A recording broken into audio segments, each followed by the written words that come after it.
Hello, and welcome to Adapter Parish, episode 21, La Cage aux Folles and the Birdcage. We hope everyone's having a good summer. I mentioned it in the last episode, but Ariel and I are going to be doing some traveling.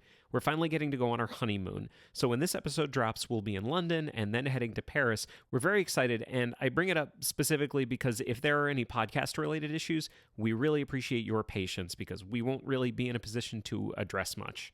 Before we get to this episode, let's talk about our next episode. In 2 weeks, we'll be visiting a very special chocolate factory and answering the age-old question. If everlasting gobstoppers actually last forever, wouldn't fewer people end up needing to buy your candy? And what's the deal with Grandpa Joe suddenly being able to walk now that he's got a golden ticket? We'll be answering those questions and more when we read Roald Dahl's Charlie and the Chocolate Factory and watch both the Gene Wilder and Johnny Depp movie adaptations of roughly the same name. That'll be ready for your ears on Tuesday, July 31st. Finally, your West Wing updates, quick one. Will Bailey has arrived, everyone. Will Bailey has arrived. I already like him way more than Sam. If you have any comments, questions, or corrections that you'd like to hear on the show, remember to email adaptorparishcast@gmail.com or tweet at us using the AdaptCast hashtag. And with that, on with the show. La Cage aux Folles and the Birdcage.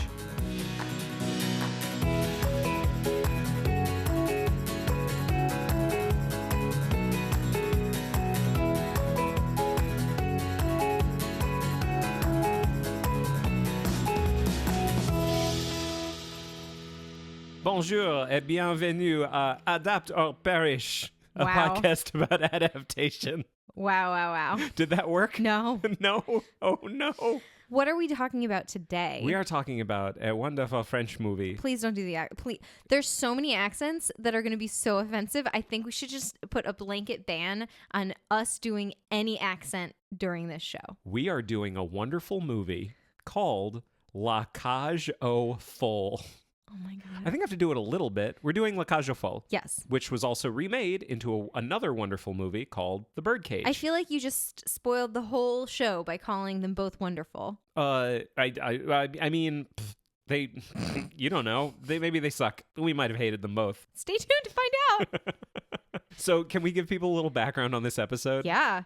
How long have we said we were going to do this episode? I mean, ever since we've been talking about doing this show, which is like 2 years. And when did we originally schedule ourselves to record this episode? Oh my God, so long ago. Like months ago. Yeah. We're so behind on this episode. And not for any the reason was there was a physical issue, which was that the DVD was in Maine. Yeah, I didn't have the movie. The movie. I didn't have La Cage aux Folles. It was not in our. I didn't have it. And now I'm forgetting English words. Possession? Yeah, it's not in our possession. Thank you. I appreciate that.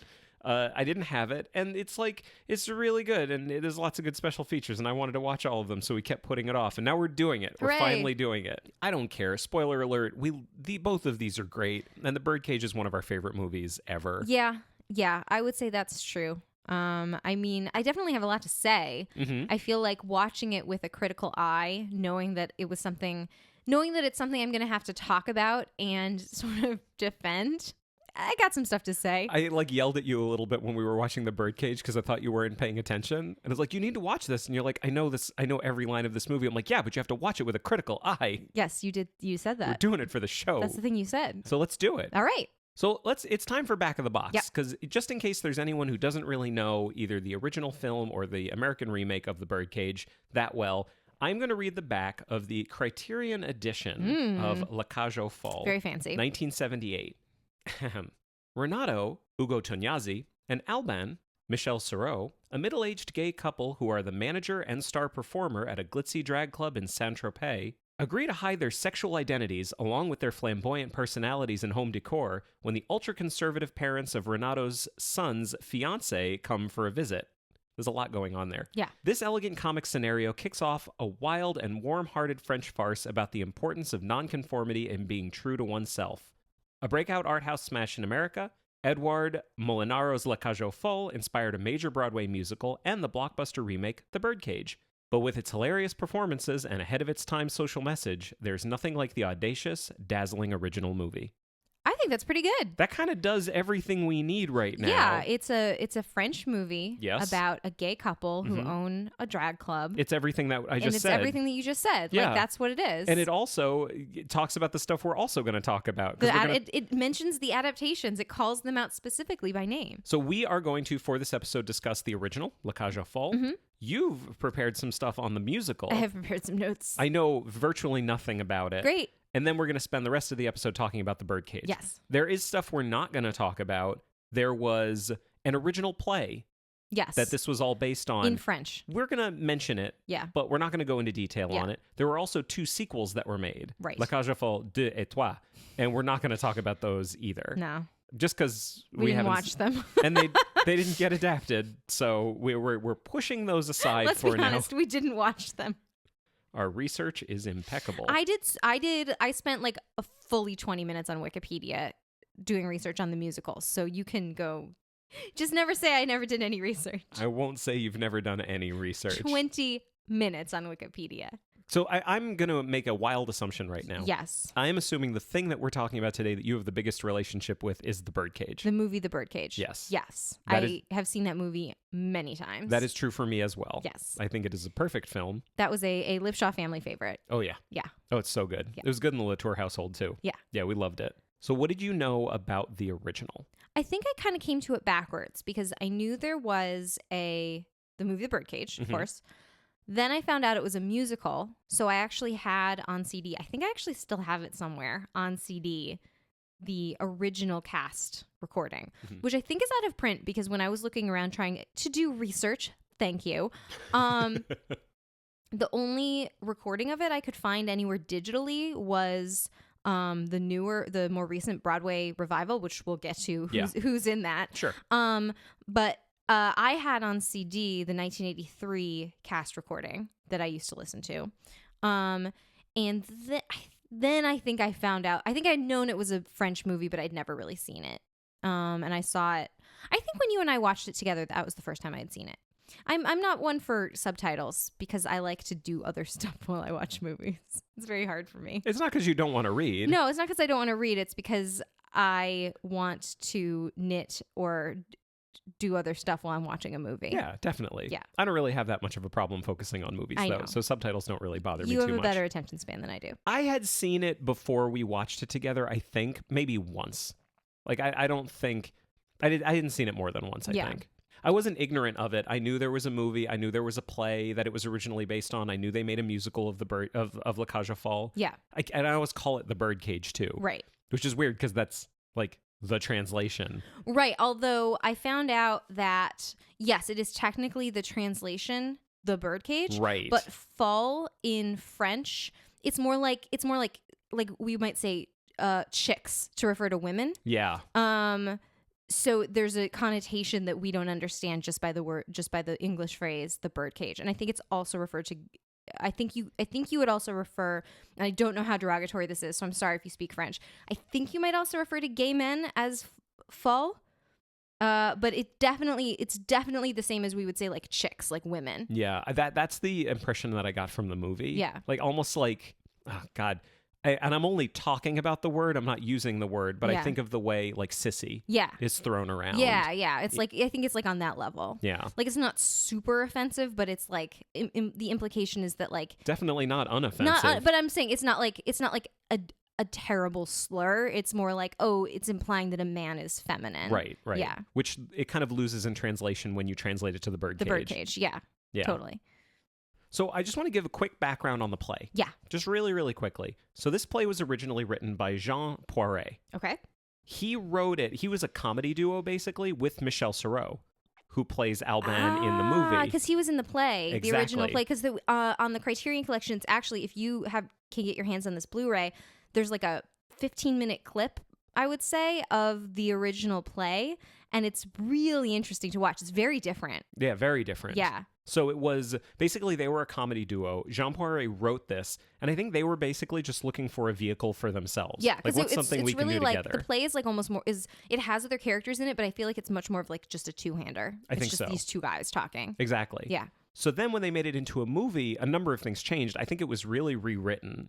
Like I actually think the movie of La Cage aux Folles is way more different from the play of La Cage aux Folles than the Birdcage is to the movie La Cage aux Folles. Totally. If that makes sense. That does make sense. Yeah. Yeah. Actually, we're going to talk about that a little bit when we come to talk about the musical. That's so, true. like, put a pin in that I will. So basically, Jean Poiret and Michel Serrault played those two characters. on stage. The character, there's Alban, who is Michel Serrault. Who is a drag queen. Yep. He's the star of the nightclub Yes. that is owned by the other character in the play, Georges. Yes. In the movie, he's Renato. Right. They made him Italian. Renato Baldi. Yeah. Because the movie was a French-Italian production. Mm-hmm. I had something that I found out that just didn't occur to me. Yeah. So we've talked on this podcast before about ADR. Right. About kind of dialogue replacement. Yeah. It's very clear throughout the movie that Renato's dialogue has been recorded, re-recorded. But like for all of them. Do you know why? Did he not speak French? He did not speak French. Or at least maybe not well enough for this movie. Was it actually him or was it somebody else? It was someone else. Wow. So because this was a French-Italian production, I found this out. So the character of Renato Baldi, who is Georges in the original play, was played by Ugo Tognazzi. Yes. Who is Italian. Yes. And they made the character Italian, like he says in the movie, like, oh, you French are like this. Exactly. Yeah. In the movie, he is voiced by Pierre Mundy. Okay. For France. Okay. Alban is played by Michel Serrault. Uh-huh. In Italy, he was voiced by Oreste Lionello. Okay. So if we watched the Italian version, we would have heard Ugo Tognazzi's real voice. Oh, wow. And Michel Serrault's fake voice. Oh. But we watched the French version. That's wild. Isn't that crazy? Yeah, that's wild. It's very strange. Well, it is interesting because we talked about ADR or the concept of ADR in a previous episode, and like it's very strong in this movie. Like the mouths are often, especially with the girl, the fiance. Yeah. I often found that her lips were not matching what she was saying whatsoever. Because she's Italian. Wait, seriously? Yes. Oh, that's so weird. Yeah, the cast is like half French and half Italian. So what language were they speaking French on set? I think so. That's so strange. I don't know. That's really odd. Like, I honestly don't know. I looked, but I couldn't find it. All right. Well, that's very strange. So for our purposes, Yeah. let's talk about these two characters as being Renato and Alban. Renato and Alban. I know you wanted to say something when we talk about Alban Yeah. and then later about Albert. Yes, I think this is important just to sort of mention at the outset. So Alban, as played by Michel Serrault. Yes, and then later on as Albert, played by Nathan Lane. I feel like both of these characters have an extremely flexible approach to gender. Not only are they their profession is to be a drag queen, female impersonator, but they carry a lot of that into their sort of personal lives and the way that they relate to the world. So I had a hard time when we were talking about doing the show thinking about what pronouns we should use for this character, and I think we're gonna go with he, but I just wanted to mention that had been a conscious choice because I think you could. There's nothing explicit to say this character actually identifies as a female person and would prefer to use female pronouns. Mm-hmm. The concept of using they, them, gender neutral pronouns, I don't think was on anyone's radar in 1978. I don't think so, In no. 1996, it probably was. Maybe. But maybe not by the people that wrote the Birdcage. Yeah. This is a fictional character, and who can say if they were a real person in 2018, what pronouns they would prefer? All we know is what was presented to us. All we know is what was presented to us, and the majority of the time, not always, but the majority of the time, they are referred to in their personal lives as he, him pronouns. Yeah, I was talking to you about this, that like, I think the times when Alban refers to himself using female terms, like auntie, Yeah. for example, it's usually in the context of him being very dramatic. Well, not only that, in the context of being dramatic, which is like putting on a character, which his character is a female character. Yes. So that makes sense. Yeah, Zaza. Yeah. But actually also in the context of family relationships, because which I think is really interesting, because nowadays, of course, a child can have two fathers Yes. or two mothers or two gender neutral parents. Like that is a thing that can be. But I feel like at the time you had these two people who were parenting this child. And if a child has two parents, one is the father and one is the mother, right? So by default, certainly Alban is not the father. So he's the mother. Do you know, does that make sense? Like, he's using female familial language to describe himself because those are the options. It's not really an option to say, yes, this is our son and we are both his fathers. Like, that didn't exist. Or at least it certainly didn't exist as a concept in either of these two films that we're watching. Right. I'm sure it existed in real life. Who's to say? I wasn't alive in 1978, so I don't know. I feel like I'm digging a bit of a hole, so I'm just going to stop. That's why I'm not talking. Great. Just letting me flounder on the end of the hook. I'm enjoying it. So anyway, all this is to say, Alban and Albert, we are going to refer to by he, him pronouns because that's what was presented to us in the film. But I just want to be clear, we're not doing it thoughtlessly. I think that's well said. Great. Thank you. Well, let's keep going and talk about these other characters because we mentioned the son. We mentioned that there is a child. Yes. So, now, how did this child come to be? Explain that. This child came to be because Renato, when he was younger, was in theater and he basically met this woman. Her name is Simone. Oh, yes. And they had a passionate night. One night. She wanted it. She really wanted it. And his whole thing was, oh, okay, let's try this. Let's try it. Let's see what everyone's talking about. Clearly the answer was, no, I didn't like it. Yeah, but it produced a baby. Yes. She basically gave up the baby. Yeah. And he was left to raise Laurent, his son. And she is now a businesswoman. Yes. She has her own business. She has not seen him his entire life. No part of this 20-year-old's life. Yeah. And the story starts, well, the story doesn't really start when his son comes home. Basically, his son comes home at the beginning and says, I'm getting married. Yes.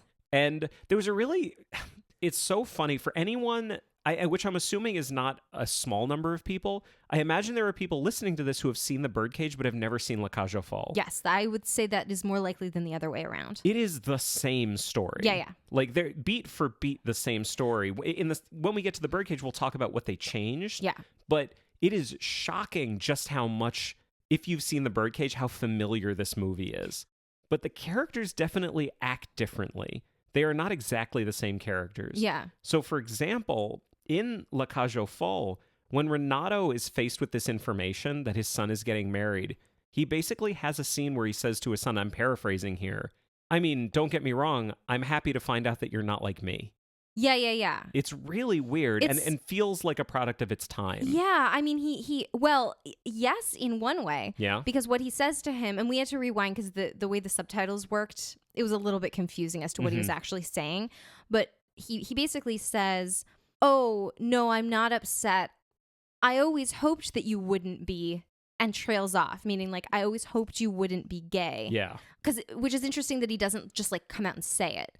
But there's this other line, which I think is very of its time, but also a line that you wouldn't hear in a movie really up until today, which is he says at one point, like, oh yeah, Laurent's dated everyone, boys, girls. He's never really been interested in anyone seriously before. But I feel like in 1978, like that sort of casual bisexuality, like the sort of David Bowie style, like sleeping with everyone was much more sort of common, I suppose. Well, it's also, I mean, someone can tell me if I'm wrong here. Yeah. It's very European. It's very European and it's also very pre-AIDS. Yes. Yeah. Yeah, definitely. Yeah. Mm-hmm. So that's his son. Yeah. He comes home.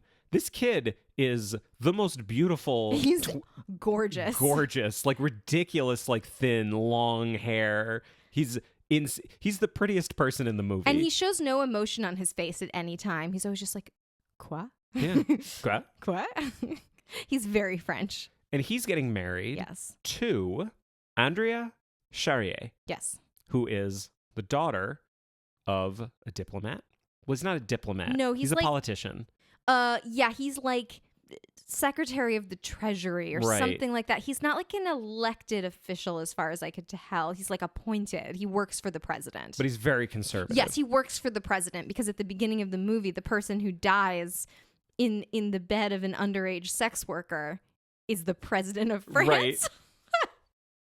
It's very, they really aren't, because like, I feel like we're going to go back and forth a little bit, because in The Birdcage, the character is a senator. He's a senator, and the other character is also a senator, and they're like on a committee together. Yeah, but in this one, like they are at radically different levels, it's basically. the president of France. Yeah. So that's her parents. So her parents are just conservative assholes, and essentially the lie is created. Yeah. She tells them, I'm getting married. And they say, what do his parents do? And she doesn't want to say, well, they own a drag club in Saint-Tropez. And one of them is the star. Right. She says, well, they are diplomats. And she basically lies. Yes, she definitely lies. That's when the movie starts. Yeah. The movie starts when he says, this is what you can do for me, father. Yes. They are Papa. coming here. Papa.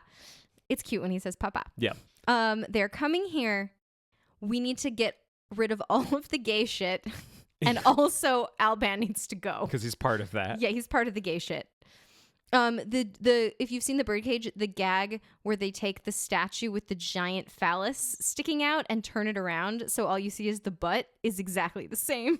It's crazy. Yeah. It's the same thing. Yeah. It's so funny. It's really funny. So that's the movie. Yeah. The movie is them kind of, and there's all this back and forth where Alban finds out about it. He's trying to get rid of Alban without telling him what's going on. Yep. He finally does tell him. Alban says, I'm staying. He decides he's going to stay, but they're going to try to make him play straight. So he has to convince him, like basically Renato has to convince his partner, this is how he has to train him to play straight, Yes. essentially. Yes. There's all this stuff that happens. They have a very flamboyant maid who is of another race, Mm-hmm. which is something we also see in the Birdcage. Mm-hmm. Yep. That is Jacob. Jacob. And then the third act starts. Yes. And the third act is where everything goes off the rails because the parents do show up in Saint-Tropez. I have a question. Yes.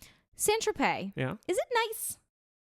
I Is it mean, like Las Vegas? What is Saint-Tropez? Is it I have like no Is idea. it the equivalent of South Beach? Like it's kind of gross, but it's like a nightclubby area. I literally have no idea. Okay.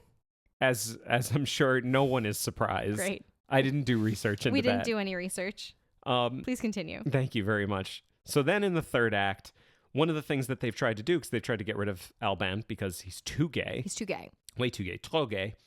That probably means something else. Yeah, it's fine. I don't... I love everybody. Please don't be offended by me because I love you. You listening right now who's offended, I love you. I just want you to know that. It's really sweet. You mean a lot to me, It's and really I feel sweet. very bad if I've offended you. So basically, one of the things that they've tried to do is they've tried to get Laurent's birth mother. Yes. They have tried to get her involved because they need a woman. A woman, like an actual biological assigned female at birth. I just want to be clear what we mean by woman. And a biological woman who identifies as a woman. Yes, an XX. They want the woman that gave birth to this boy. Yes. That's yes. what they want. I just want to be clear. We don't subscribe to gender biological essentialism on this podcast. That's on fair. this podcast. That's fair. Yes. Then the big shit happens at the end. Yes. Because she doesn't show up. And Alban decides, well, I'm a drag queen. He takes matters into his own hands. And he shows up as the mother. Yes. And it's just a delight until the end of the movie. And they just love him. They love her. They love her so much. She's such a delight. Yes. And a whole bunch of things happen. And of course, Renato is freaking out and Laurent leaves. He's just not even there He's just not for even most in the of movie. it. It's so strange. It's He crazy. leaves at a certain point and never comes back. And then at the end, we have this very nice scene where the mother actually does show up. And Laurent basically comes out with everything. Yes. And they say, no, this is what's going on. Now, the whole movie basically ends where all of these paparazzi and reporters have followed Charrier down to Saint-Tropez. yes. And they know he's in the club. They know he's in the apartment above the club. And the only way they can sneak him out is by dressing him up as a woman. Putting everybody in drag Everyone. and sneaking out through the And club. they dance all out through the club. Again, if that sounds familiar to anyone, Yeah, I was about to say, if that sounds familiar, if you've seen the Birdcage, that is literally what happens. that's the story. The end. And that's it. That's the movie. Yeah.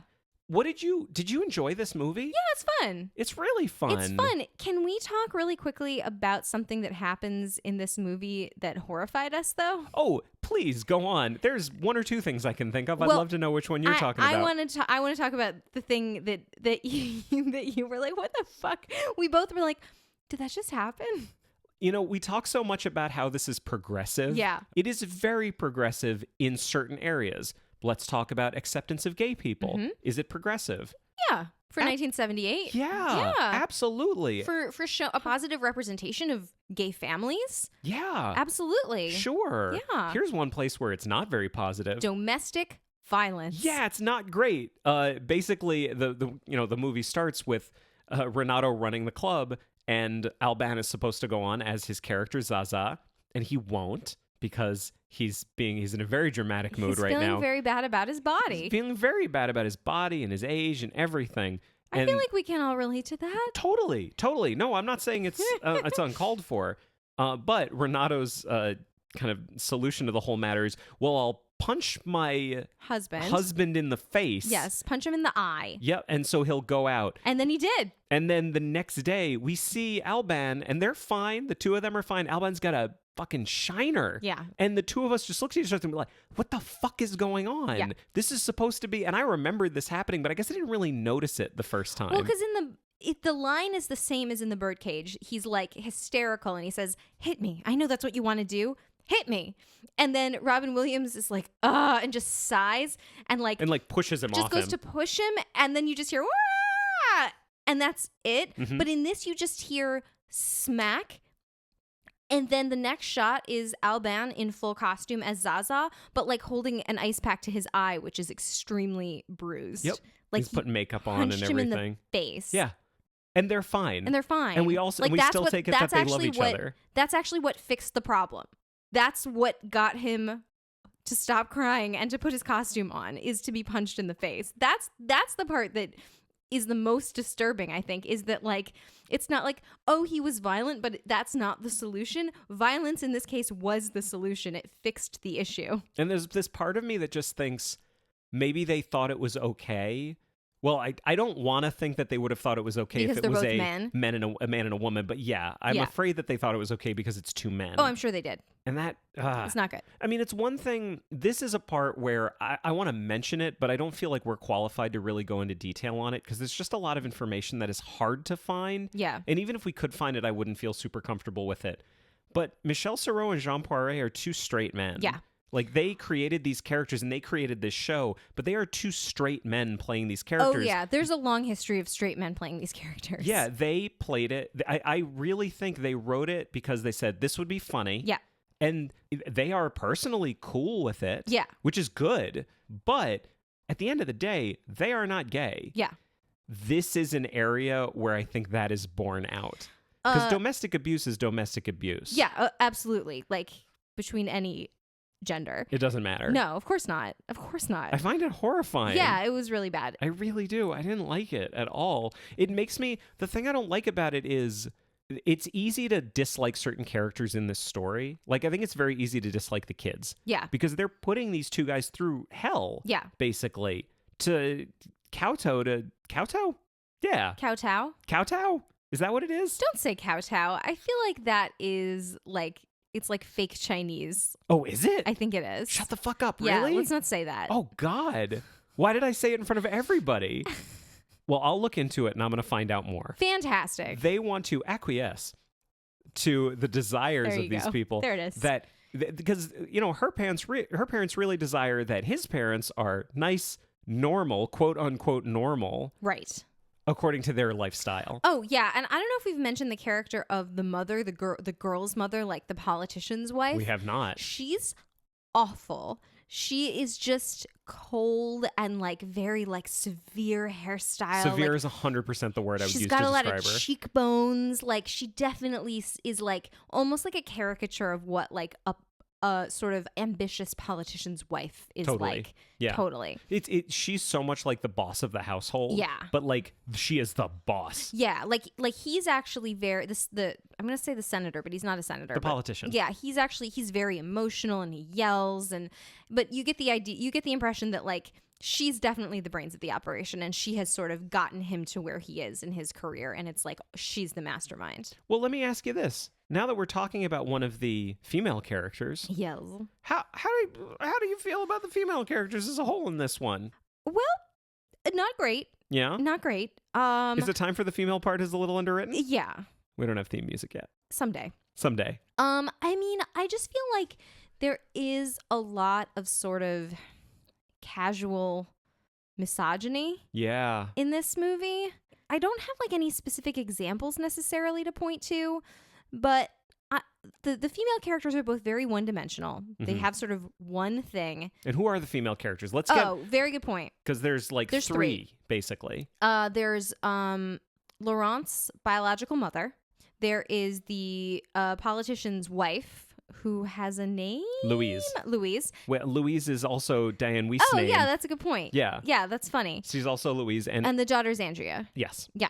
I mean, all of them are just sort of there to serve a purpose. Like, I don't have anything like very specific to point to as far. So this is maybe not going to be the most interesting female characters, the little underwritten segment we've ever done. They're just all one dimensional. They're very one dimensional. I mean, as opposed to the other characters the male characters, especially the the couple, and the son is also pretty one dimensional he's very one dimensional. They're a lot more fleshed out.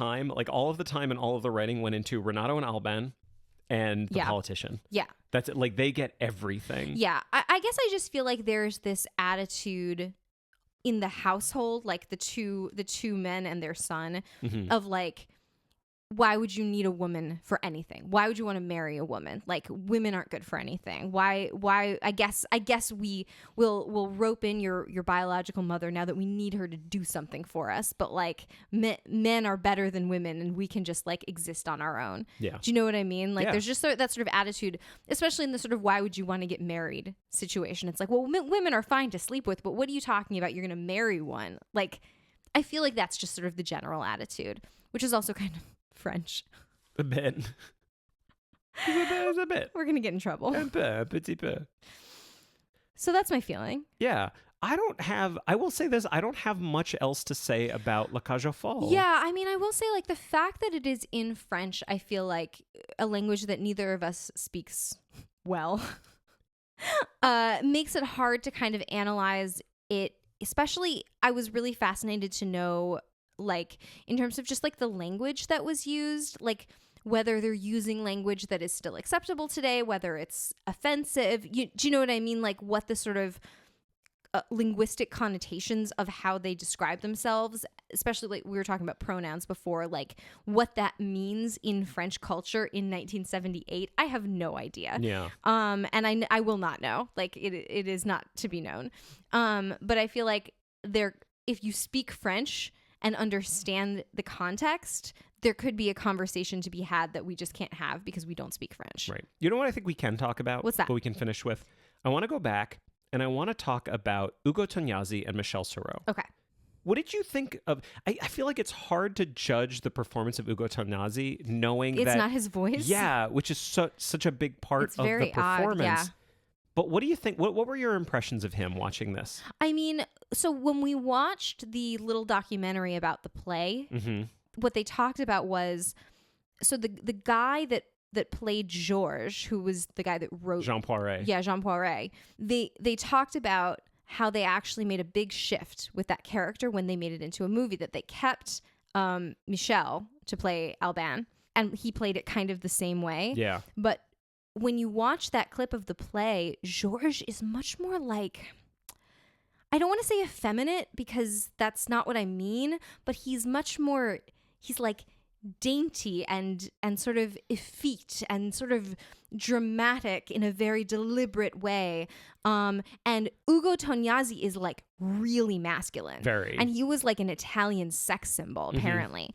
And I wonder if they thought like having two sort of effeminate, well, one quite effeminate and one sort of effeminate. I don't mean this as an you understand what I'm saying. I think what they were saying in that little documentary is that the feeling was having two, I'm going to use the word in quotes, effeminate men in a relationship was fine for the theater. But when the time came to make a movie, you couldn't really show that. One of them had to be the man and the other was the woman. Does that make sense? It does. And that kind of, I will say this about the play. I think much has been said about the progressive nature of this show, of this script and this story. Like I said before, I really feel like they wrote it as a comedy. Yeah. They just said, this is a comedy we want to do. We think it would be funny. We think this will be really funny. We think these are good parts for us as the comedy duo that we are. So I think there's a couple of things going on in the way that Georges and Alban were in the play, which is that A, they were thinking of it from jokes first. Yeah, totally. And then B, it's a play. Yeah. So they have to be bigger characters because they have to play to the back row. Whereas Renato can be a much subtler character in the movie. And even seeing the difference between Michel Serrault's performance in the play and seeing his performance in the movie. He toned it down for the movie. He toned it down so much. Michel Serrault, I think, is the reason this movie is as beloved as it is. He's wonderful. He's so good in it. Yeah. I would say, I'm not saying we're done, but the last thing that I want to say about La Cage aux Folles is that it is worth watching, not just for its importance in film history and cultural history, but Michel Serrault's amazing in it. Yeah, I would say it holds up better than you would think, given that it was 1978. Like, that was a long time ago. It holds up so much. Literally, almost the same script was remade. Yeah. And that movie definitely holds up. Well, we heard from a film critic that had something to say about the fact that it was an almost shot-for-shot remake. Yeah. 20 years later, but we'll get to that. So before we get to that, though. Wait, we're not just going to jump right into the Birdcage? No. No? No. My goodness. So this movie was 1978. In 1983, they made a musical, a Broadway musical of this property. Ooh. And I'm going to tell you all about it. So this was a popular movie. Like, this was one of the first, like, French art house movies that was very popular in the United States. In the U.S. Oh, it did really well. Yeah, totally. There was a guy named Alan Carr. Have you heard that name before? I have heard that name. He produced the movie Grease, the musical Grease. Okay. Which was a movie first before it was a stage musical. Like, it was of that, like, old-fashioned, like, movie musical thing. And he decided he had a yen to work in the theater. And he wanted to find some property to produce. And he had seen this movie, and he was like, this would make a great musical. Let me see if I can bring some people on.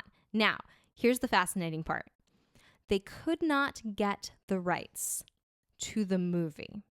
They could only get the rights to the play. Okay. Which meant that they could not use the character of the mother because she doesn't appear as a character in the play. That makes sense. She's only in the movie. Well, yeah, because all of her scenes are not in that location. Yes. So she's only referred to in the play. Okay. She's referred to, so they could refer to her, but she could not be a character.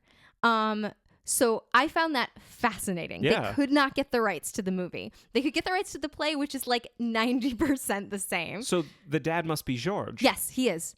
He is Georges. Gotcha. Yes, absolutely. Oh, weird. Isn't that interesting? Yeah. So here are the people that Alan Carr brought on board to do this weird musical. Have I heard of any of these people? You have heard of some of them. Okay. One of them is Harvey Fierstein. Star of Independence Day, Harvey Fierstein?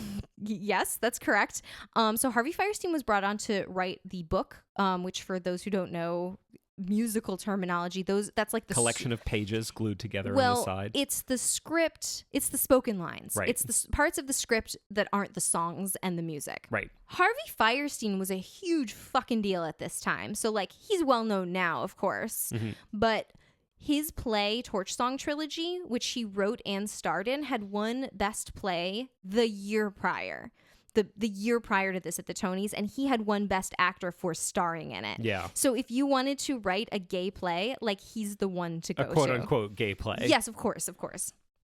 And the other person they got to do the music and lyrics was Jerry Herman, who wrote Hello, Dolly and Mame. So those were two huge deals. So the pedigree is high. Very. Also, sidebar, I learned something really interesting about Harvey Fierstein. His voice, very distinctive, of course. Yeah. His voice is a medical condition. Wait, what? He has 2 sets of vocal cords. So when he talks, it's like Tibetan throat singing. I'm going to do one thing. Yeah. I'm just going to cut for 1 second. I'm going to put in a few seconds of Harvey Fierstein talking just so everyone knows what we're talking about. Yeah. Just sit and putter. Life's candy and the sun's a bowl of butter. Don't bring around a cloud to rain on my parade. It's not working. I need to go older. Older? You mean like Shelley Winters older or Shirley MacLaine older? What's the difference? Some scotch tape and red hair dye. What about Joan Collins? Oh, I don't think I have the strength. All right. But I have some plaster. It is an overdeveloped vestibular fold in his vocal cords. What? So it's called a double voice. It's literally like he's talking twice. Is every that why, time like, he speaks. he sounds like part of his voice is high and part of the voice is low and scratchy? I think so. Isn't that odd? That's fascinating. It's a medical condition. That's so weird. I didn't know that. Huh. According to Wikipedia. Anyway, so they needed to bring on somebody to direct. Mhm. So the person that they got was Arthur Lawrence, who had he's very well known. He did Gypsy. He did the book of West Side Story, I believe, or helped with it. So Arthur, because I saw his name written, so Yes. it's Arthur Laurence, Laurent. Laurents. So I'm assuming he's also French. Well, no, Oh. he's not French. He might like you to think he was French, but his last name is actually Levine. Oh, okay, Yeah. gotcha. MOT, great, There it is. love it. So he did not like drag, Oh, good. and he did not really want to do anything about gay people. Can I just? Oh my God! So this is making me think of a story that's great. I'll try to link to it in some way, but it's basically Kevin Smith told this story about writing a Superman movie in the late 90s. Okay. And he worked with the producer of the movie. And basically the producer said to him when they were planning it, he goes, "Just so you know, I don't like capes. He's not going to wear a cape in this movie. Also, he's not going to fly." And Kevin Smith is going like, how do I write a Superman movie if he doesn't have a cape and he doesn't fly? It's amazing they pick someone who doesn't like drag to do the Birdcage. Yeah, he doesn't like drag. Now, Arthur Lawrence, I just want to be clear, Arthur Lawrence is a gay man. So it's not like he was like coming on being like some kind of like a homophobic jerk. Like, No. I don't like gays. He just didn't like drag. I wouldn't hire someone to direct it who is gay, who doesn't like drag. Yeah, he didn't like drag. Well, the other thing about it is that this play came out in the Broadway season of 1983, so it was in the Tony Awards of 1984. Yeah. 1983, we were still calling AIDS grid. Do you know what I mean? Like Yeah. that's the political climate. This is Reagan like not mentioning the word AIDS until 2 years into the epidemic. Do you know what I mean? Like Yeah. to be a gay man at this time was not great. Because there was this disease that was killing people that nobody knew what was happening. And I'm sure all of these people that we're talking about, not 100% on Jerry Herman. I think he is gay. Harvey Fierstein, of course, is gay. But like these people were losing their friends like day by day. And they wrote this, I'm going to cry. They wrote this beautiful love story. Like that's the atmosphere that this was happening in. They didn't want to tell a sad story. They weren't Larry Kramer. They didn't want to write The Normal Heart. They wanted to write a story about. Oh my God. They wanted to write a story about two men who loved each other. Do you know what I mean? Yeah. Okay. This is number 1 for Ariel crying on the podcast. This has not happened before. I'm fine. Do you need a second? I need a second. Do you feel better? Yes. Okay. I feel like I feel like I feel very close to you right now. Yep. I feel like we just broke through a barrier. It's great. You should do it more. Okay. So basically Arthur Lawrence didn't like drag and thought doing a gay musical while people were dying of AIDS was not great. He just didn't want to do it. Mhm. But when he learned that Harvey Fierstein was being brought on, and Jerry Herman, that's when he like agreed to do it. So the original Broadway cast included Gene Barry as George. We're back to George. Okay. And George Hearn as Alban. Oh, really? George Hearn is amazing. George Hearn is like my top 5 Broadway actors Yeah. of all time. I love George Hearn. We got into a fight because I don't like him.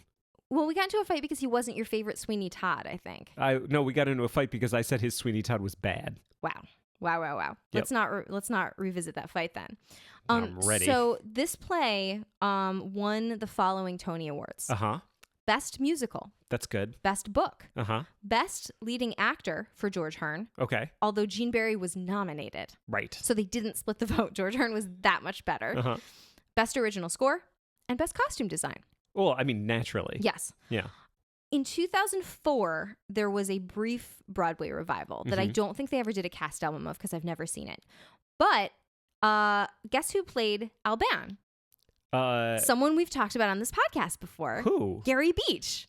Oh, for real? Yeah. Oh, that's awesome. Making him, as far as I am aware. So Gary Beach was Roger Debris. He Yes. was the director and the producers. Yes. And Yeah. also in drag. Right. Yes. So making him, as far as I'm aware, the only gay man ever to play either of these 2 lead roles on Broadway. Yeah. Okay. Roger Debris and Alban. No. I mean either Alban or George. Oh, gotcha. Yeah. Oh, that's troubling. It's not great. Not awesome. It's not great.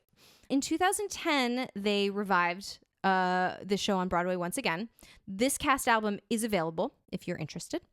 The role of Alban was played by Douglas Hodge. He's a British actor. Okay. And in his debut in a Broadway musical, as Georges, right, Kelsey Grammer. Which is surprising. For reasons? No, see, I already knew about that. And I feel like I can say this shocked me at first. Yeah. Just because of things I know about Kelsey Grammer. Yeah. But then it made perfect sense to me. Well, it's a big flashy Broadway part. That's not what made sense to me. What made sense to you? This is, in some ways, a classic French farce. There it is. Of mistaken identities and mistaken assumptions, and everyone's got to hide something. What you're saying is it's Frasier. It's an episode of Frasier. The whole thing is an episode of Frasier. I think it makes perfect sense that they got Kelsey Grammer. Yeah. So Kelsey Grammer did not play the role the entire run. He was replaced. Who was he replaced by? He was replaced by someone that we now know to be a very problematic human being. Harvey Weinstein was on Broadway? No. Oh. Jeffrey Tambor. Oh, no. Yeah.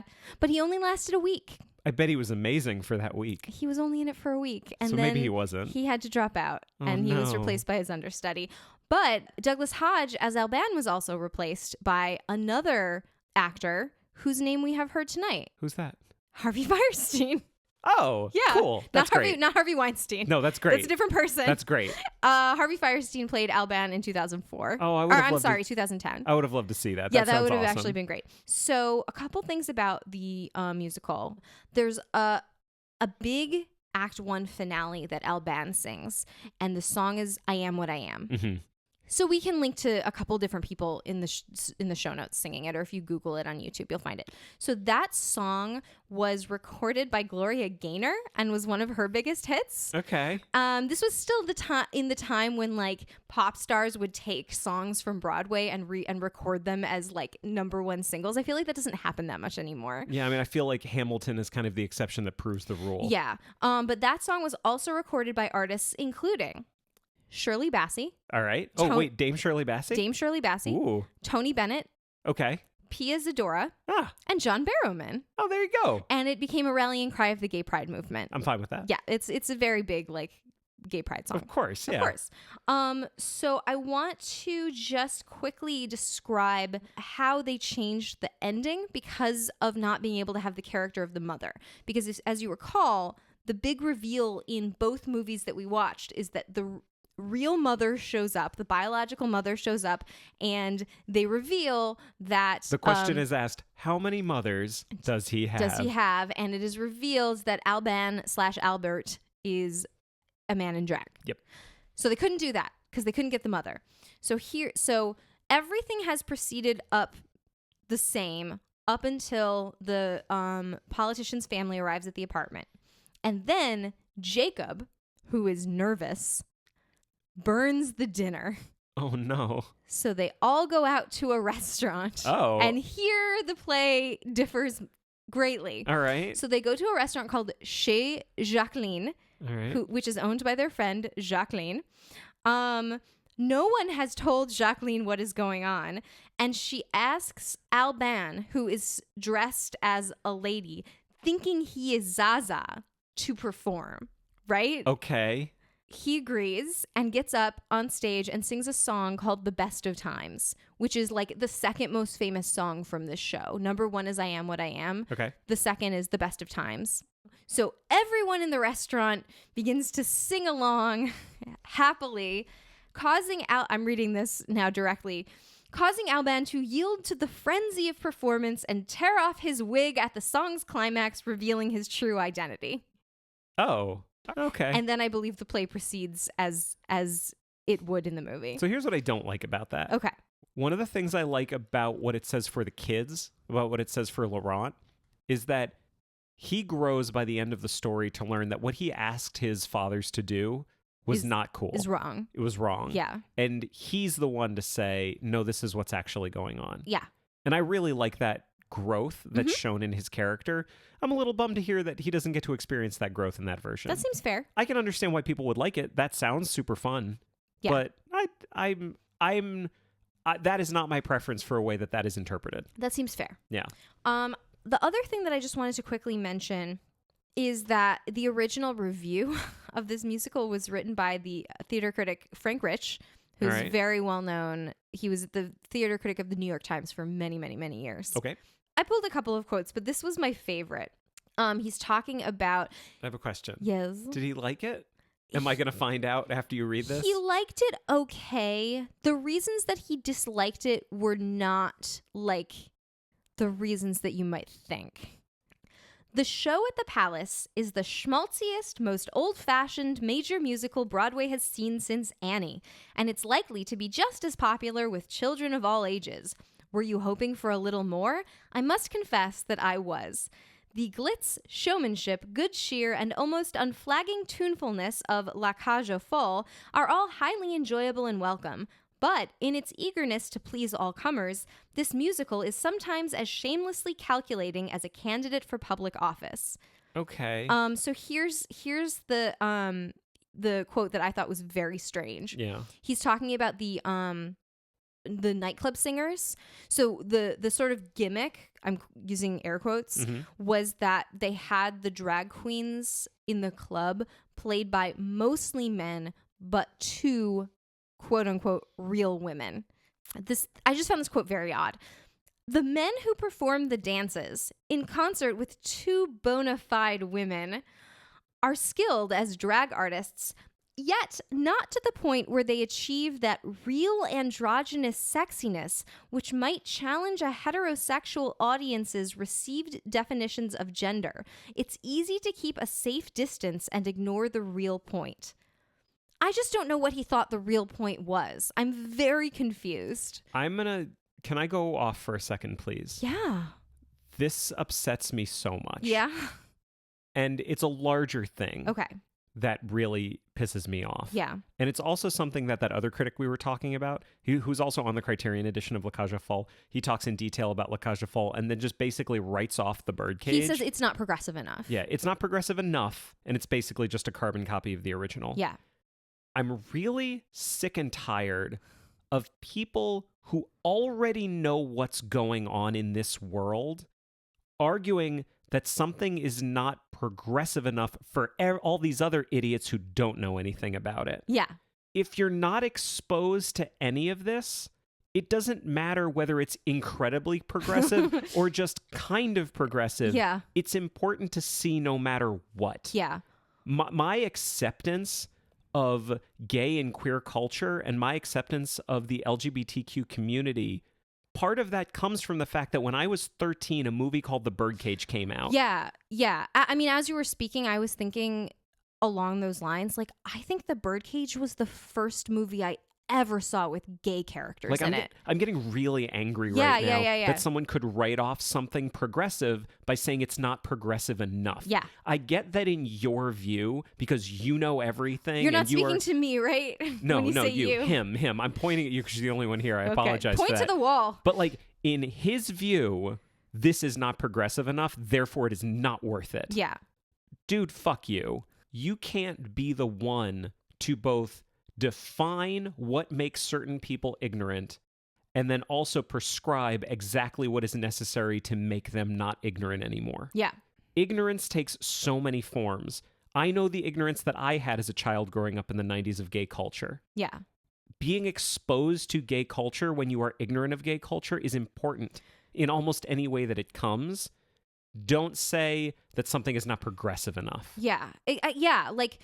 Like I was saying before, now thinking back, I think The Birdcage was the first movie I ever saw with gay characters. Mm-hmm. I'm pretty sure it's the first movie I ever saw where men kissed each other. Yeah. But just because it was my first exposure to that element of society and the world doesn't mean that I stopped there.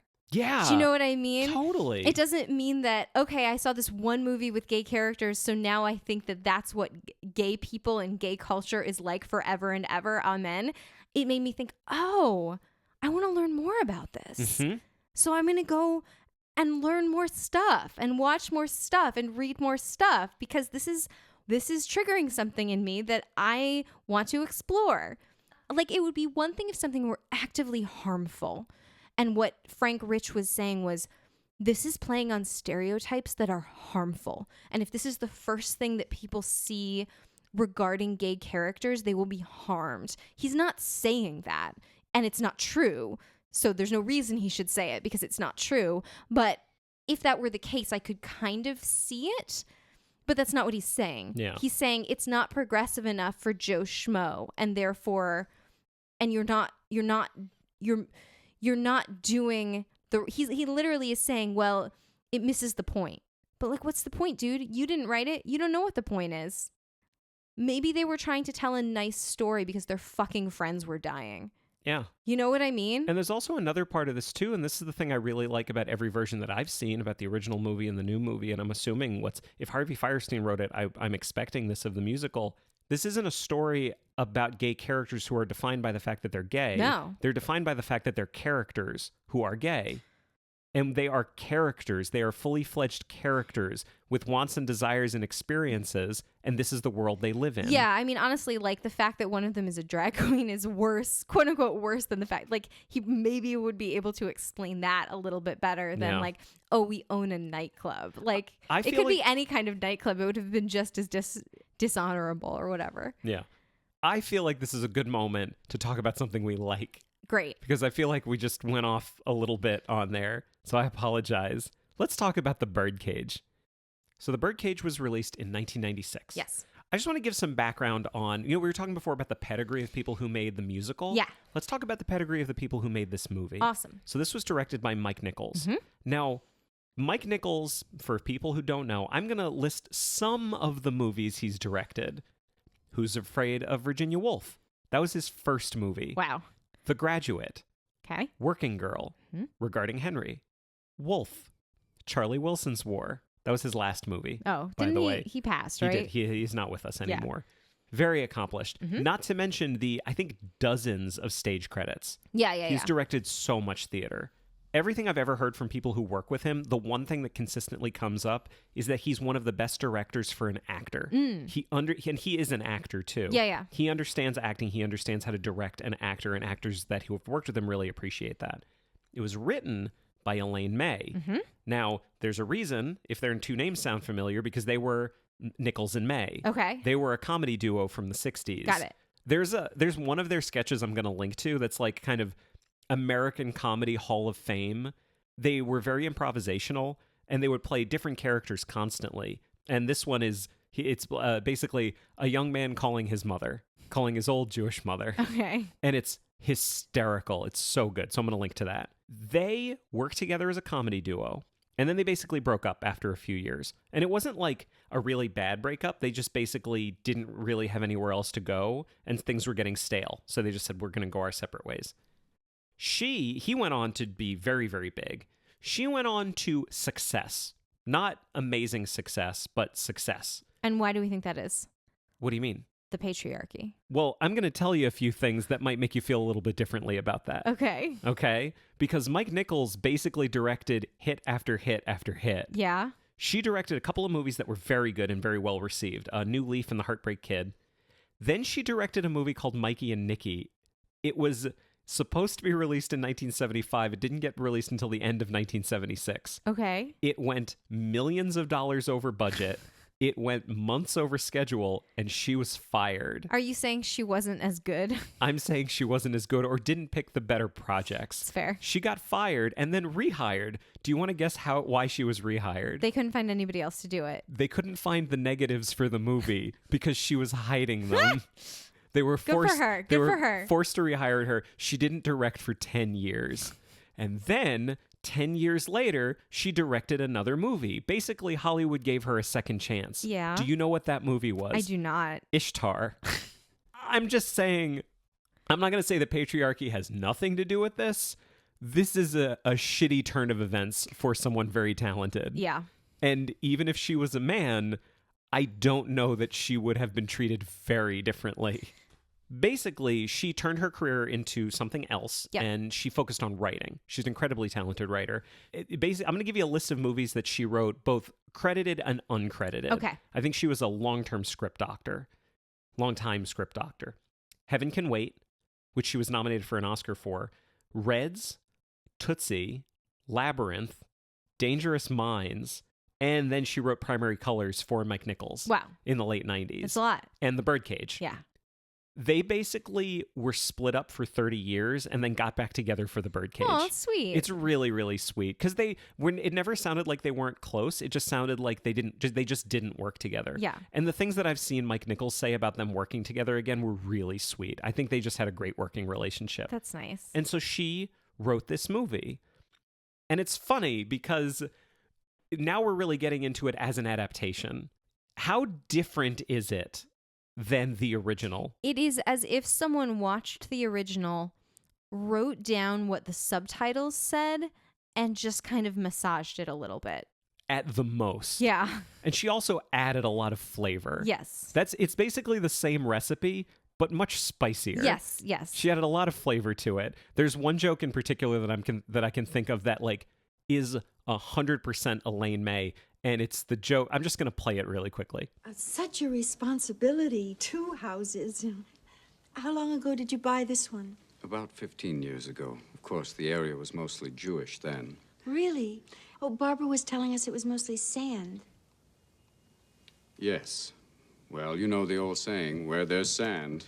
That joke 100% feels like Elaine May to me. Yeah. And it's really funny because something that I've said many times is that I think of there's a line when the son, Val, in this movie, played by Dan Futterman, essentially all of the people who work in the nightclub are carting out all of the stuff that's quote unquote too gay from the apartment. And they're starting to add things like a moose head. And Playboys. Yeah. And he yells at all of them and he goes, just subtract. Don't add. Yeah. And I think of that all the time when I think of adaptations. I've even said that Yeah, about we've talked adaptations about we it talked before. about. This is one where she added a lot. Yeah. So it's funny that this is the one where I get that line from. But I think all the stuff she added is amazing. Yeah. I think this is a better movie than La Cage aux Folles. I do too. It's half an hour longer. This is a 2-hour movie. La Cage aux Folles is 90 minutes, a trim 90 minutes.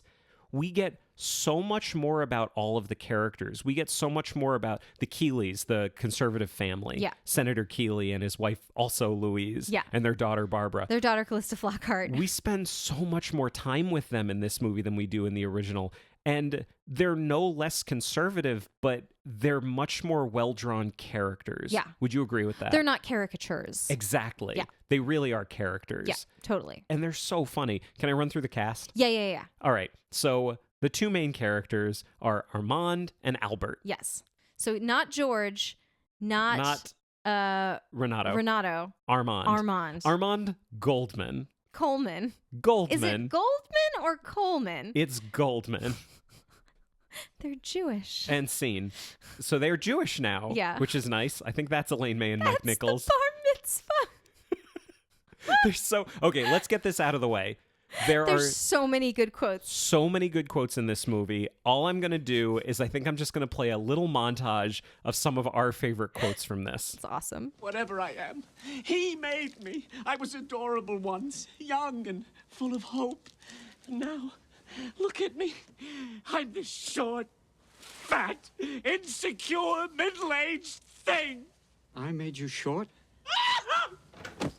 Get the goddamn pinky down. All right, make your fingers like iron, all right? Yeah, and stop trembling.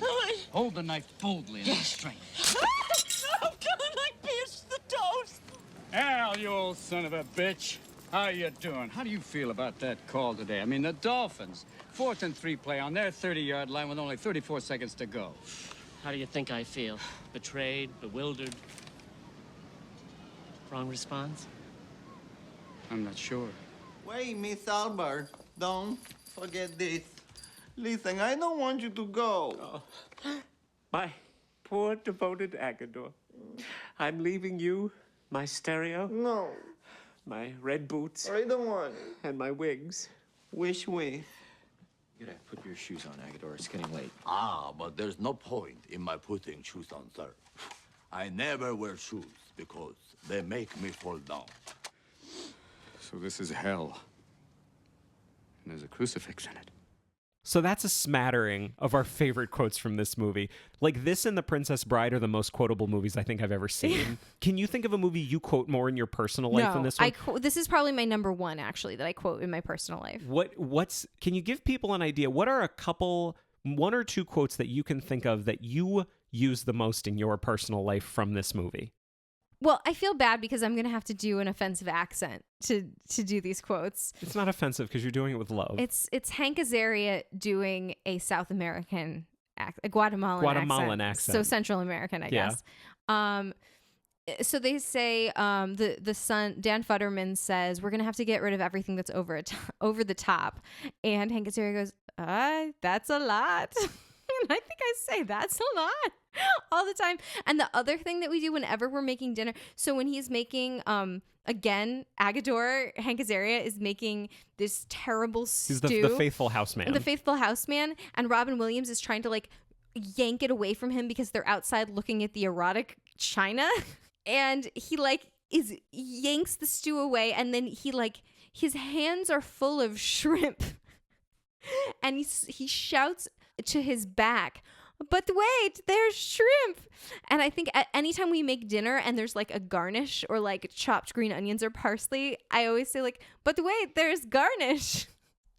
That may be an in-joke that nobody is going to understand. I would say we definitely say, but wait, there's shrimp all the time. We say, but wait, there's shrimp. I think the one line that I say more than anything, and that no one would ever pick up on, the fact that I'm quoting the Birdcage, is at the end of the movie when everything has been revealed to the Keeleys.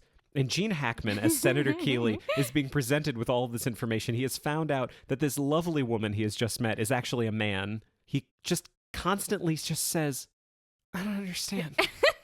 And they all have to explain to him exactly what's going on because he doesn't. They're both men. I don't understand.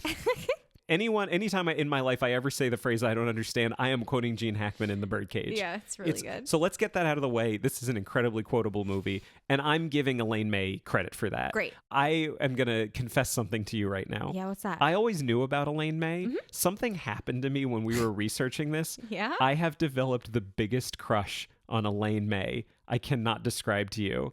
Like for her witty mind and turn of phrase? Well, also how she looks. Okay, She's very pretty. I'm embarrassed because I know they're two different people, but all this time that we've been discussing Elaine May, I believe I've been picturing Elaine Stritch. They're different. They're two different people. May I see a picture, I'm going to please? show you a picture of Elaine May. Hang on one second. I'm going to show you. I'm going to link to this picture in the show notes for everybody. This is a picture of young Elaine May with young Mike Nichols. Oh, so what Jeremy is saying is that he is finding himself attracted to a short Jewish woman with short dark hair. Yeah. Hello. Hi. I like you. She's amazing. She's amazing. I watched this incredible thing. Basically, Mike Nichols was getting a Lifetime Achievement Award, and she gave up to give a speech. It's incredible. It's so goddamn funny. She's amazing. That's awesome. I love her. I love this movie. It's really quite good. It's so good. I really think it improves on the original. Yeah. I really think it's an improvement. No one gets punched in the face. Oh, so I made a list of ways in which I think this is better and more progressive than in the original. Do you mind if I go through this list? No, but I do want to say that this is a direct response. Like, I think while we were watching this documentary where the film critic talked about, like, why the Birdcage was just like a cheap ripoff and didn't make any more progress in 20 years than the 1978 film, Jeremy was like getting super mad and just like writing down all these reasons why this guy was wrong. Yeah. Also, he was wearing an ascot, so like I feel like you can feel superior to him. I'm not going to shame a guy for wearing an ascot. Don't yuck someone's yum. That's fair. Don't do that. Here's a list. In the Birdcage, Armand, who is George and Renato, and Robin Williams, never hits Albert. Not in the face, not at all. Armand doesn't express, when Val tells him that he's getting married, he doesn't express that he's happy that Val isn't gay. Yeah, he does not do that. That doesn't happen at all. Of course, he also doesn't say, he's been screwing everyone, boys, girls, it doesn't matter. Well, I don't think that's progressive. I think that's just European. Yeah, it's fair. In La Cage aux Folles, when Laurent asks him to do everything, Renato has to think about it for a little bit, but we don't really see him thinking about what this implies. Yeah. What doing this will really imply. It's not something that he has much emotion about. It's more logistical. Yeah. And in the Birdcage, it's like this is hurtful to me. This is actually going to set me back personally. I don't lie about who I am. I'm done with that. And there's this amazing scene. It always was a bit longer in my memory, but then when we're actually watching it, it's only a few seconds. But there's a shot of Armand, of Robin Williams, sitting in the bar of the Birdcage by himself, having a drink, thinking about what's going on. Yeah. And I think this speaks to how good Mike Nichols is as a director. But it's after that he goes to Val and says, I'm going to do this. Yeah. Just having that shows us so much more about the conflict that Armand is going through when he decides to do this. Yeah. Totally. He doesn't do this lightly. Yeah. Robin Williams playing this character, this is a character that feels emotion very strongly. Yeah. Whereas Renato in the original, he's not an emotional character. He's very much like an Italian leading man. Yeah. I like this character feeling things really hard. Here's another one. There's the scene where Armand is teaching Albert how to be a man. Yeah. And the scene ends with them getting into an altercation with this giant dude who basically beats up, in the original he beats up Renato, and in this one he beats up Armand. In the original, that dude that beat him up, he's just an old school homophobe. Yeah. Everyone in the bar is a bigot. Right. And they are clearly judgmental of these two men. And so it's very two-dimensional. Yeah. Whereas in the new one, the guy's actually kind of nice. He's like, are you calling me an asshole? Like, he's really offended by that. It's like, why would you say that? And Robin Williams is a huge dick to him. And then he's just like, well, you're All not right, going to do that to me. I'm gonna have to punch you. And I'm much bigger than you, so I'm going to sit on your head. And this is the last one. Yeah. In the original, when everything has been revealed and they find out what their predicament is, the fact that the politician and his family have to get out without being seen by the press, he still is treating them like monsters. Yeah. He still is being incredibly cruel and disrespectful to this family that have him in their house. He's a politician in the original. In the original. Yeah. Whereas in the new one, once Senator Keeley understands, oh shit, I'm trapped here. Yeah, he's like, oh God. There's this beautiful scene when you have every single actor in the movie. Yeah. All of them. Drunk. In a room together, hanging out. He's treating them like people. Yeah. They understand where he's coming from. He understands more about what they're coming from. I love that scene. This is where they're all drinking like whiskey or scotch and he offers a drink to Senator Keeley, and his response is, I don't really drink. Yeah, but now is the time to pretend. So that line's great. It's so good. I love that scene. So those are just some ways that I observed where this is actually more progressive than the original is. Yeah. And it does show that time has passed. I don't think the world of the Birdcage is the same as the world of La Cage aux Folles. No. I can think of another reason for that as well. Mm-hmm. So 1978, it's really interesting. These three properties that we're talking about. 1978 is solidly pre-AIDS. Yes. 1983, they're still using the plot of 1978, but I think that the genesis of some of the emotion was informed by AIDS, even though it's not in the plot, nothing whatsoever, right? 1996, of course, not to say post-AIDS, but at least like It's out. People know about it. People know are about talking it. about Yeah, it. it's like it's understood. Everyone's seen Philadelphia. Of course. What I'm saying is not just people who are exposed to the world of AIDS know about it. Now everyone knows about it. But it's only mentioned once in the film. Yeah. And it's when Senator Keeley is at the house and Nathan Lane, Albert, is dressed up as Mrs. Coleman, and they're talking about how the world used to be a simpler place and it wasn't so complicated and everybody was the same. And he's coming at it from this very conservative point of view, of course, where, back in my day, like we didn't have this and we didn't have this and we were all the better for it. And she is agreeing with him saying, well, it was so wonderful, families stayed together and there were no drugs and no AIDS and everything was great. And it's so interesting what the double meaning of that line is, because to that conservative mind, it's like, oh, of course there weren't these dirty homosexuals spreading AIDS around. I'm going to cry again. But to Albert, and I didn't think about this until this viewing. Yeah. But to Albert, that character, what he's saying is, it was so great when my friends weren't dying. And I would love to go back to that time. Yeah. There's that beautiful moment at the end where everything has been revealed and Albert walks up to the senator and says, Senator Keeley, I don't know if this helps, but I want you to know that I meant every word I said to you about a return to family values and a stricter moral code. I feel like I'm insane. Look, it's really very simple. Armand and I were She together. called you Mother Coleman. Kevin, nothing's changed. It's still me, with one tiny difference. Well, not tiny. But do you know what I mean? Like, I just, the double meaning of that line really, really struck me. Like, these are people in their 50s in 1996. And a lot of the time, if you were a gay man and you were 50 in 1996, it was because you were monogamous, but like a lot of your friends would be dead. Yeah. Do you know what I mean? And just the wistfulness of that line really struck me on this viewing. So I'd love to run through kind of everyone who's in this movie, because there aren't that many people, and just kind of talk about what our reactions were to them. Does that sound good? Let's start with National Treasure Robin Williams. So yes, he's wonderful. I said this to you when we were watching it. I'd never thought about it in this terms, but if you could reduce Robin Williams' entire career to one scene of one movie that he's been in, what would you say? Because I know what I would say. I would say you do Fosse. You do Martha Graham, or Twyla, or Michael Kidd, or Madonna. But you keep it all inside. It is the best thing I think he's ever done.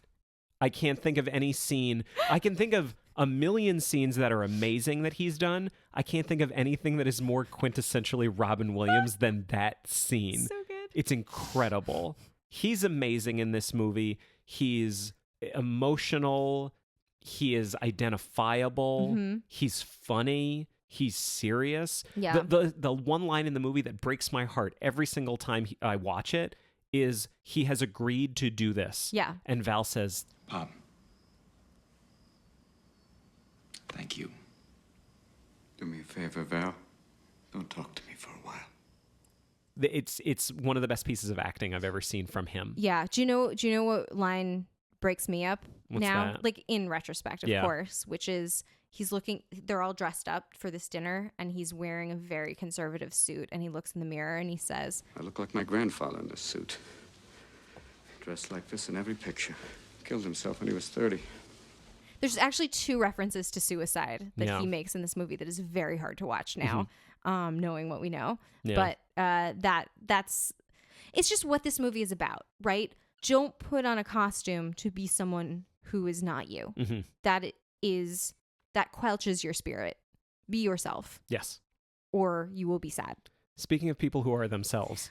I love Nathan Lane so much. Robin Williams, I think the thing that makes Nathan Lane so funny in this movie is that he's playing opposite Robin Williams, who is, as funny as he is the quote-unquote straight man. The straight man. Nathan Lane, I think, is allowed to be as flamboyant as he is in this movie because Robin Williams is playing it so down to earth and so subtle. Totally. Because normally that would be Robin Williams. Right. Nathan Lane is incredible in this. So good. It would be just stereotype. Yeah. If he didn't infuse this character with so much heart. Totally. And so much character. Yeah. He's incredible. Yeah. I don't know. I don't have anything else to say about Nathan Lane other than it is one of the best performances I've ever seen in anything. Yeah. He's incredible. What else do you have to say about No, him? I think that's the scene where he comes in and they're all in suits and this maybe doesn't translate to audio. It's very very well. visual. He just like quietly sits down and all of his mannerisms are gone and he's in the suit and he's very uncomfortable and he crosses his legs and this like pink sock under his like brown suit. I think it's a stocking. Yeah.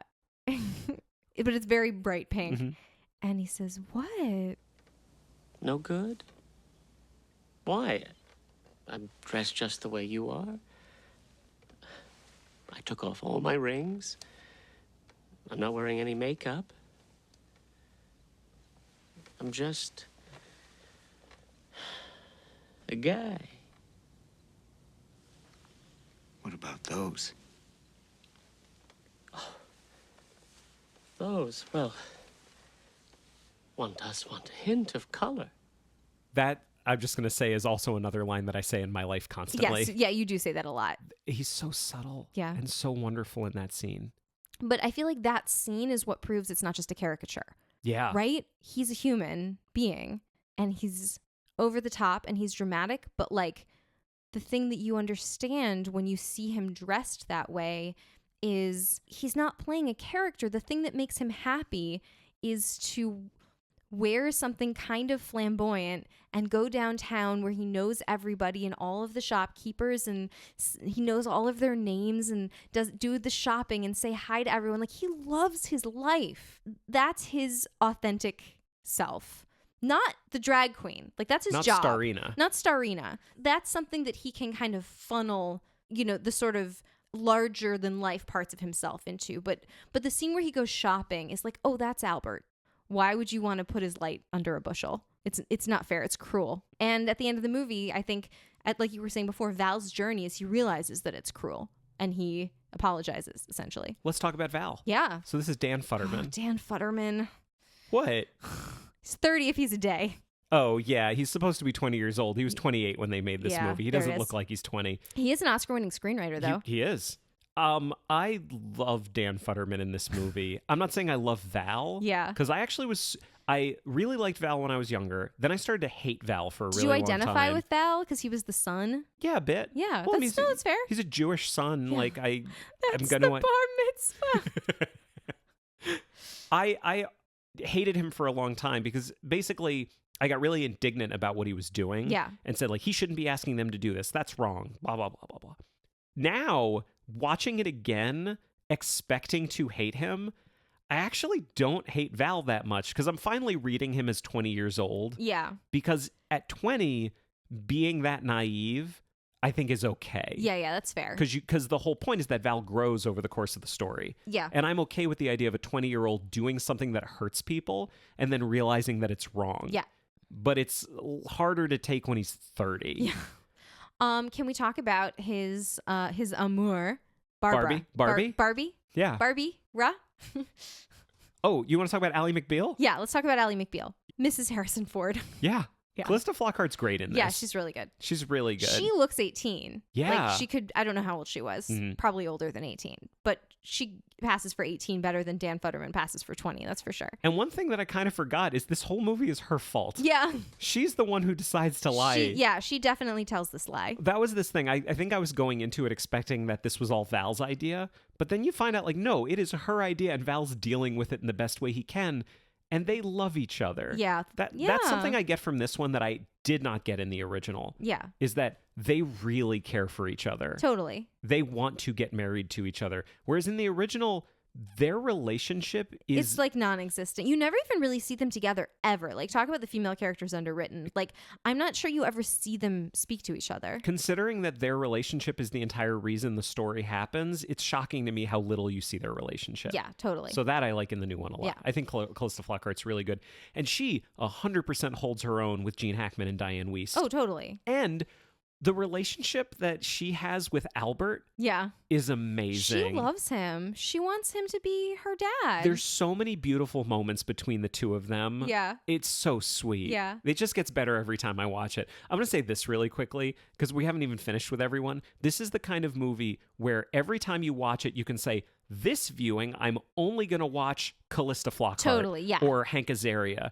And you will get a different experience every single time. Oh my God, can we talk about Hank Azaria? In a minute. We got to finish with the Keeleys. Oh, I'm so sorry. Let's talk about the senator. Yeah. Senator Kevin Keeley. Gene Hackman is amazing in this. He's the one no one talks about. Yeah. Well, I think he's amazing because for a number of reasons, but one of the things I really like about him that like feeling never gets talked about, he has this very human trait, which is he's an emotional eater. Yeah. He just wants candy. I identify with that. I know you do. Yeah. I know. I didn't notice it until this viewing. At one point, he eats chocolates out of the garbage can. Yeah. Could He's really going use some through a lot. candy. No, it's so funny. I feel like I identify more and more with him as time goes on. Certainly not his views or how he deals with treats his life. Family. Yeah, I don't agree with that. But like, he is human. Yeah. He's not a caricature. Yeah. He's a human person. and I get him more than I did before. Yeah. I mean, the other thing that I don't have like a well-formulated thought on this, but like, so he's the co-chair of this coalition for moral order, Yep. right, with this other senator. And when they call to tell him that the other senator has died Oh my God, it's so good. in bed, his first line is, "Whose bed?" He knows the other guy's a hypocrite. Yeah. He knows already. But what does that say about him? Do you know what I mean? Like, what does that mean? I don't know what that means. I don't know if it's really profound or if they didn't really think about it and they just thought it was a funny line. I don't know. I have no idea. Yeah.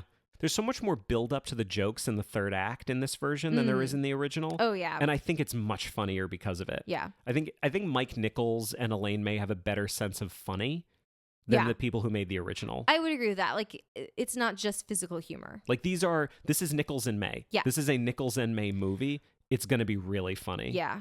Tell me what you think about Mrs. Keeley. Diane Wiest is so good in this. She's probably, I say that like Gene Hackman doesn't get a lot of respect because people talk about Robin Williams and Nathan Lane and Hank Azaria, and I think he's also amazing.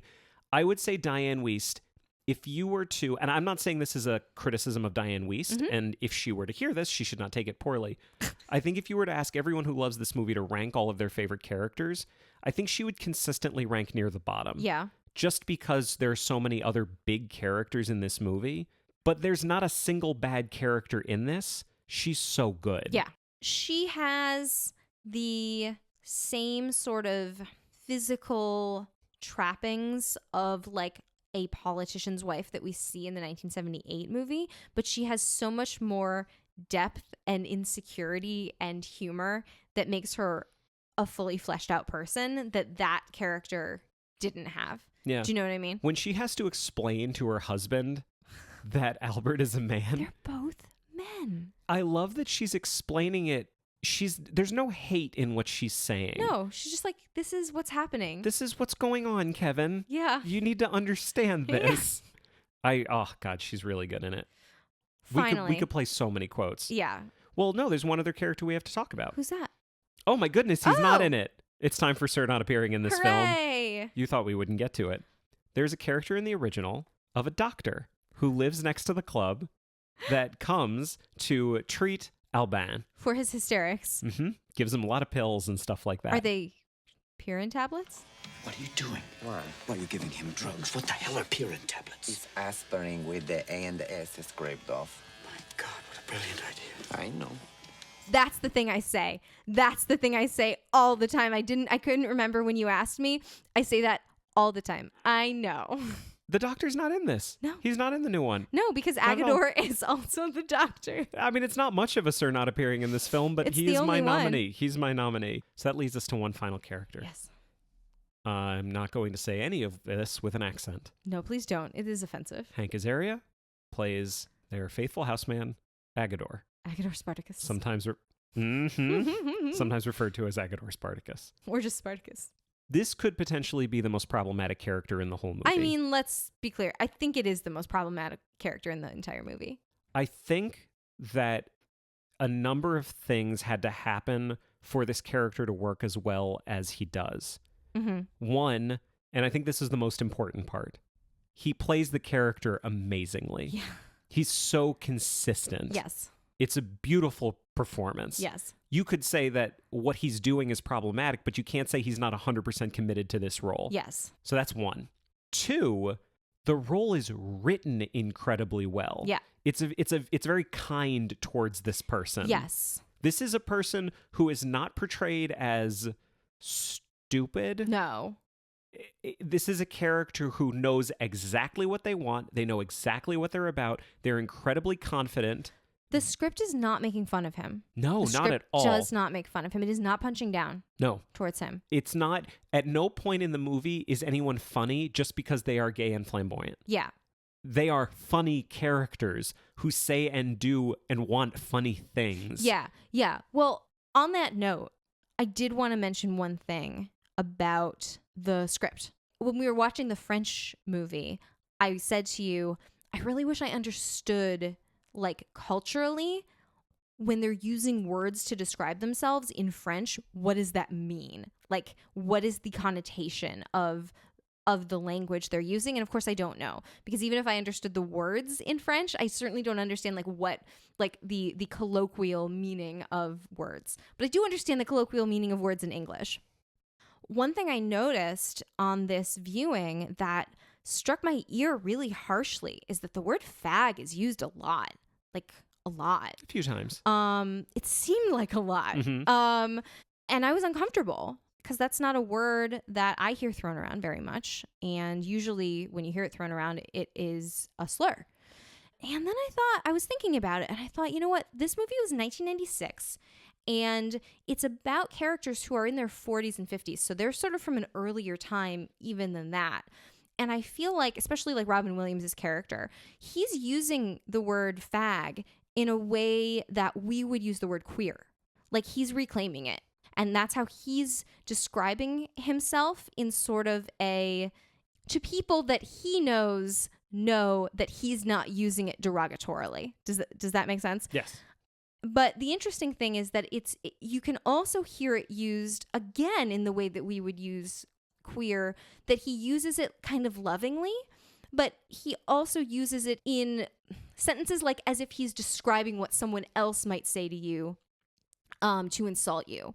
Like he says like, these people don't care if you're such and such, they only care if you're a fag. Where like we might say they only care if you're queer, meaning like queer in the bad way, right? Like not like I would describe myself as queer, right? But the other thing that I noticed is that no one, and this, I think this speaks to the loving way that this movie was written, and it doesn't punch down. No one calls him a fag. He only calls himself a fag. No one throws insults at any of the gay characters. Mm-hmm.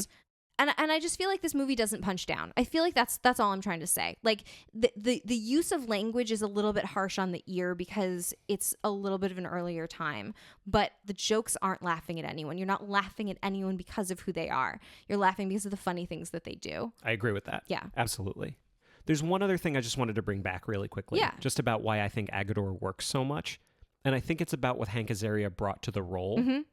There's a clip I want to play. So basically, there's that wonderful show Inside the Actors Studio. Oh, God.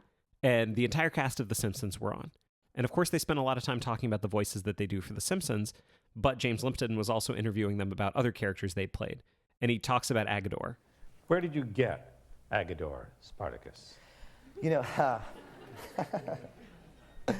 well, just hearing Puerto Rican street queens growing up, mostly.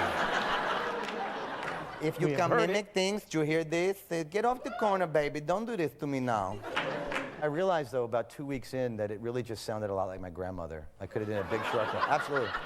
It sounded like my mother's. I love you, baby. Come here. It was, Spanish accent, Sephardic Jews. So then I made it my grandmother. I used that as a character. Did you really? That's the thing I love about this role, Yeah. is that he brought something that was really personal and really emotional to it. I think that's what makes Agador work. Yeah, I would agree with that totally. And he also gets some of the best jokes in the movie. Oh my God, so good. We could just sit here and quote them all day, but let's not do that. Let's not do that. Let's take a step back for a second and let's wrap this up. Yeah. Let's place all of these pieces on quadrants. Yes. I think we can do the original movie. Okay. Because it was from a play. So, first of all, I honestly think these quadrants are going to be super easy. Yeah. Did the makers of the original movie care about the source material? Well, it was their source material, so I would say yes. Okay. Did they do a good job? Yeah. Okay. So that leads us to the musical. Yeah. Did the people involved in the musical care about the source material? No. Well, hang on. Some of them did. So I would say that some of them cared about telling that type of story, but the person whose idea it was did, and the director didn't care. So I think it goes on the line. Yeah, okay, it can go on the line. I bet Jerry Herman and Harvey Fierstein did care. That's fair. Did they do a good job? It's okay. I mean, it won Best Musical. Yeah. So that's... Does this one just go right in the middle? Just right in the middle. Right smack dab in the middle. Yeah. We can't say either about either one. Yeah. Then there's the Birdcage. Yeah. Did they care about the source material? Yeah. I think absolutely. Yeah. If they didn't care about it, they would have changed it drastically, and they did not do that. Did they do a good job? Yes. Unquestionably. It's very good. Unquestionably. Do not question came out as more of a challenge than I expected. I was not planning on questioning it. In this house, we love The Birdcage. We do. It's such a good movie, and it was just so important in my childhood. I just want to finish up with the thing that made me cry. Yeah. Because you've cried a lot this episode, and I haven't cried at all. Only once. When we were watching this movie, there's the scene near the end when Albert and Armand are talking about their palimony agreement. Yeah. And Armand basically says, these are the things I love about you. This is why I want you in my life, and this is why I want to spend the rest of my life with you. Yeah. And I went through a thought process. You got to be there to help me through this entire emotional experience because Robin Williams is no longer with us. No. And that still hurts. Yes. And my immediate reaction was, Albert's alone now because Armand isn't there anymore. Right. And I'm seeing these two characters. I don't think I'm going to cry, but you are crying right now. And I just got really sad that like Albert is alone now. Yeah. And Armand isn't with him. And that broke my heart. And then after I got past that, then I suddenly realized, no, we still have Robin Williams because we still have the characters that he played. And just because he's no longer with us doesn't mean that his characters are no longer with us. And I can still believe that Armand and Albert are together in South Beach now in 2018. Okay, so now that everyone is crying in their cars, people pulled over to the side of the road.